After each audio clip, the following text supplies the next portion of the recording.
This is why I no longer like to cut up in traffic. And I'm not saying I'm no longer gonna cut up at all, but it's just the way that you do it that really matters. And trust me guys, I'm not gonna be that naive person that just goes, oh, you only get to your destination around 5 minutes faster, it's not even worth it. Because we don't do this to get to our destinations faster. We do this shit for the fun of it. See, I used to be a straight demon behind the wheel. I'm talking about I had nothing to live for besides going 150 into a wall. I had no regard for human life, and all I wanted to do was hit 3 lanes into white lines running from the Stadies.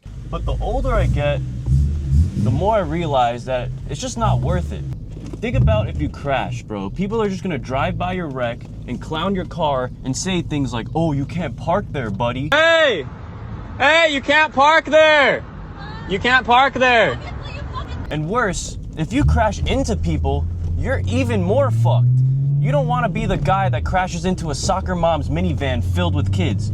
Like, that is a situation where you don't even want to survive the crash, bro. Like, imagine you survived and the whole minivan you crashed into dies, bro. Like, I wouldn't even want to go to jail, bro. I would just want to end it on the spot because your life is fucked after that. Imagine the guilt you would have to go through just going through daily life because you wanted to cut up in traffic and you killed the whole family. Wow. On the other hand, I'm not saying I won't ever cut up again because going on a spirited drive with a bunch of your friends is super fun. But it's just the way that you do it that matters. There's a big difference between trying to weave through traffic at 120 miles per hour, trying to bridge any gap you see like your squeeze bends, versus just going 80 to 90 miles per hour, cutting a few people off, kind of being a dickhead on your way to Cars and Coffee.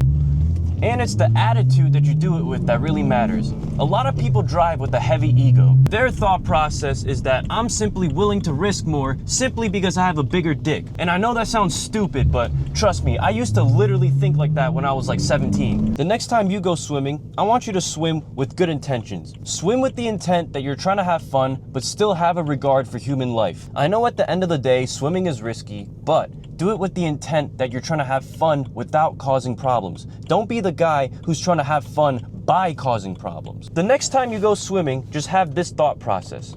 All these cars that I'm weaving through have people that have families that they're trying to get home to. While I'm trying to have fun, I'm also trying to make sure that they get home safely. Yeah, that's my quick PSA, guys. Swim with good intentions, guys.